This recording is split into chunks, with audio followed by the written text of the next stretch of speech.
കേരളത്തിന്റെ അടുത്ത മുഖ്യമന്ത്രി ആരാണ്? കേരളം ചർച്ച ചെയ്യുന്ന ഏറ്റവും വലിയ രാഷ്ട്രീയ ചോദ്യം ഇതാണ്.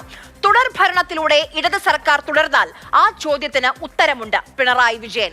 എന്നാൽ UDF അധികാരത്തിൽ വന്നാൽ ആരാണ് അടുത്ത മുഖ്യമന്ത്രി? അവിടെ ഒന്നല്ല 3 പേർ മുഖ്യമന്ത്രി കുപ്പായം തഴിച്ചിരിപ്പുണ്ട്. 5 വർഷം പ്രതിപക്ഷത്തെ നയിച്ച VD സതീശൻ, അതിനു മുൻപ് 5 വർഷം പ്രതിപക്ഷത്തെ നയിച്ച രമേശ് ചെന്നിത്തല, പിന്നെ ഡൽഹിയിൽ നിന്ന് പറന്നിറങ്ങിയ KC വേണുഗോപാൽ, അങ്ങനെ 3 പേരുണ്ട്. ഇതിനിടെ K സുധാകരനും PJ കുര്യനും രമേശ് ചെന്നിത്തലയ്ക്ക് വേണ്ടി രംഗത്ത് വരികയും ചെയ്തു.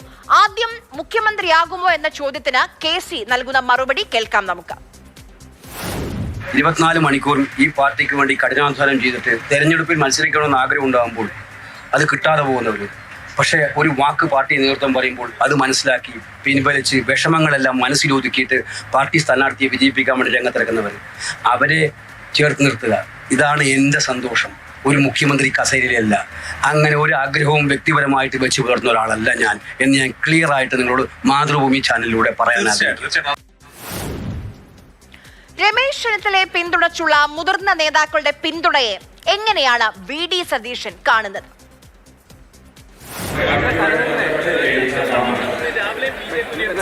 അതൊന്നുമില്ല, അതൊക്കെ ഓരോരുത്തർക്ക് ഇഷ്ടമുള്ളവർ ഒരു ചർച്ചയും കോൺഗ്രസിലില്ല, ഒരു ചർച്ചയില്ല. കാരണം മുതിർന്ന നേതാക്കന്മാർ തമ്മിൽ കൃത്യമായ ധാരണയുണ്ട്.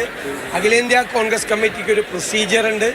ആ പ്രൊസീജിയർ അനുസരിച്ച് തെരഞ്ഞെടുപ്പ് കഴിയുമ്പോൾ തെലങ്കാനയിലും കർണാടകത്തിലും ചെയ്തതുപോലെ ഒരു മുഖ്യമന്ത്രിയെ തിരഞ്ഞെടുക്കുക, അതിൻ്റെ അപ്പുറത്തേക്ക് പറഞ്ഞു. അല്പം മയത്തോടെ, അല്പം എളിമയോടെ തെരഞ്ഞെടുപ്പ് ഫലം വന്ന ശേഷം തീരുമാനിക്കുമെന്നാണ് ചെന്നിത്തല പറയുന്നത്. ഇതൊന്നും ഇപ്പം ചർച്ച ചെയ്യേണ്ട വിഷയമല്ല. ഇപ്പം നമ്മൾ ഗവൺമെൻറ് വരിക, കേരളത്തിലെ ജനങ്ങളുടെ ആഗ്രഹം ഒരു പുതിയ ഗവൺമെൻറ് വരിക എന്നുള്ളതാണ്. അല്ല വേറെ ഒരു വിഷയം ചർച്ച ചെയ്യാൻ എനിക്ക് താല്പര്യമില്ല. രമേശ് ചെന്നിത്തല പറഞ്ഞതിൽ ഒരു കാര്യമുണ്ട്. ആദ്യം തെരഞ്ഞെടുപ്പ് കഴിയണം, ഫലം വരണം, അതിൽ UDF ജയിക്കണം, ഭൂരിപക്ഷം കിട്ടണം, എന്നിട്ട് നമുക്കൊരു മുഖ്യമന്ത്രിയെ തീരുമാനിക്കാം.